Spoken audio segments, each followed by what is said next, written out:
Okay, sorry for the delay. Hopefully, I could strip out that silence. I was just trying to, for the first time ever, I'm doing live on YouTube, so I will try to clean this up if I can.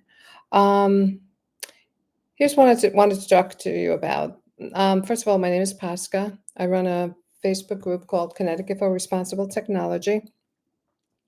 And there's a lot of confusion about what local governments and local towns and what local people can do about when a tower is being cited, that means decided on where they're going to place it, okay, in Connecticut. And I'm talking about towers. I'm talking about monopoles. I'm talking about those large structures, the um, macro towers. I like to call them the mega towers, but they're very, very large. And typically, these large 150-foot towers can hold anywhere from three, four, five providers, which means multiply that by anywhere from 8 to 9 antennas. And they always start with one. They always start with one key player, be it AT&T or Verizon or T-Mobile. And then, of course, everything else comes along over time. These can be put on private land that they get a lease agreement over a period of time where they'll get income for that tower that will be radiating out into the community on their private land, as well as it could be placed on town property, and then the town gets allegedly the income from these towers. And from what I've seen, like in the financial consolidated reports, some towns will be getting anywhere from 5 to 6 to 7 thousand dollars per month. Okay, you could do the math. You could look up your own town. Each one of these deals are negotiated separately. They don't actually disclose it to us, but you can find out the details by contacting your town and asking them either directly or through a FOIA. How much are they making? All right, and what are some of the specifics around that lease? But anyway, what I wanted to do today, very briefly, is kind of cover. Um, what local governments cannot do under the Telecommunication Act. Okay, the Telecommunication Act flatly bans all towers or facilities in your jurisdiction. Basically, we can't prohibit service or enact ordinances that are impossible. See the word impossible? But we can enact ordinances. Okay. Discriminate unreasonably among providers. We can't like favor one over the other. We can't eliminate one over the other. We can't say, oh, we have too much of one and not enough of the other. So we can't do that. This has all been built into the Telecommunications Act. Um, Construction. So they have placement, they have construction. See if I could bring the screen up. Ooh, let me see if I do it over here. Oh, okay, now I know what I'm doing here. All right, construction. That's another piece that's been preempted from us local people, and CT Siting has control over it based on the FCC rules. Construction. We cannot delay decisions indefinitely. They need to be made within a window of time. It's called the shot clock, depending on the type of application. Okay, we cannot deny permits solely on the basis of radio frequency RF health. Isn't that ridiculous? Because these rules, okay, that were made were way back in 1996, if not sooner. But let's just say 1996 was the timestamp that they made these rules. And I don't know about you. Um, Nothing is the same from 1996 to today. Today, I bet you on your desk, at your workstation, or wherever you do work, you're carrying a multiple devices. You probably have an iPad on, you have an iPhone or a smartphone or an Android phone. You have a laptop that runs on wireless. You have a laptop that might be running on an Ethernet or a desktop. Um, these towers were initially intended to be put out in commercial spaces away from people. That's what this law was then. It is not reflective of what's going on today. And the court in the Ninth Circuit has challenged this.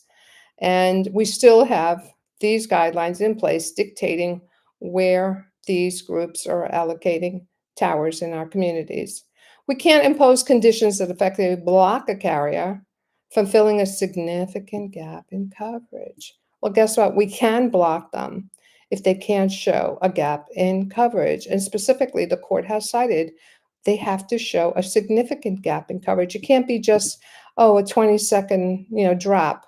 No, that doesn't count. It can't be like you just drove a little bit further and you got coverage. That doesn't count as gap. And it has to be empirically designated as shown, I should say, a significant gap. Okay, it can't be some sort of marketing ploy. Oh, we notice a gap because they want to put a tower there. No, there's some rules around that. We'll get to that. And we can't deny a facility when it's the only feasible option to close a significant gap. I get that. Okay. If it's the only possible, and there's no cell tower within 20 miles away that you get reception.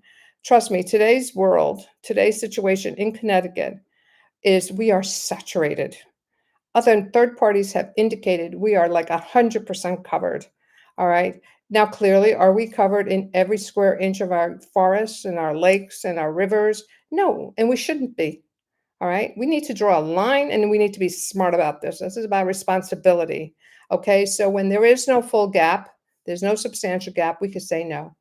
And if it's the only feasible option, only after it's been designated as significant gap. Okay. Oh, and then we can't make rules and conditions that make it impossible to remedy the gap. Again, if there's no gap, we can make all the rules that we want. Okay. Um, we can't impose requirements that are so restrictive, like setbacks that are so impossible, or zoning exclusions or moratorium that no solution can realistically exist. Trust me, just look around you. How many towers do we have? Okay. Where would this even apply? Okay. Today. All right. So, what we can do, okay, this is the can section, we can enforce normal building and safety codes about the wind load or the fire safety or structural integrity. That's our job. Our town is responsible to ensure that anything that is constructed is feasible and safe. Okay. We also have requirements for historic preservation as well as environmental, and those are these different agencies that you can you go online and you can find out their requirements. They should be in our zoning. Okay, they should be in the category of our zoning for telecommunications that we preserve our historic locations. Frequencies are waves. When you combine so many, they will have structural impact on everything. They go through walls. Do you not think that they're going to have a molecular structure impact? Of course they do. Okay, what we can demand balloon tests, photo simulations, impact studies. Okay, what we can do is require carriers to prove a gap with the drive test. The drive test is really the gold standard. And I'm telling you right now, after looking at so many applications on CT siting, very, very, very few, uh, they just don't do it. You know why? Because the drive test will prove there's no significant gap in service. So they don't want to do these, but they want to give you these little maps that they little programs can create. And trust me, if anyone here has done spreadsheets, you can make whatever you want happen. Modification, let's go through this. Okay. Again, CT siting said, all right, they are preventing us from placement, construction decisions, as well as modifications. All right. Here in modifications, we cannot deny eligible facility requests with streamlined modifications. Okay. This is an Obama, whatever. Okay. Basically saying that once a tower's up, they can put whatever they want on it. If that's 6G, 7G, 8G, 9G, 10G, whatever G they want to put on your tower, once it's up, it's going to go there because we got this still enacted. Okay. If an existing tower base station is being modified, new antennas or cabinet changes, and it does not substantially change the physical dimensions, then local government must approve this. Okay? This is very, very sad because those extra antennas are going to spew extra frequencies, which are going to spew extra radiation, extra pollution into those communities. Anyway, I just wanted to show you these things. I am going to be posting this in our Facebook group, and I wish I had silenced this phone because this is a very important topic. All right, thank you very much.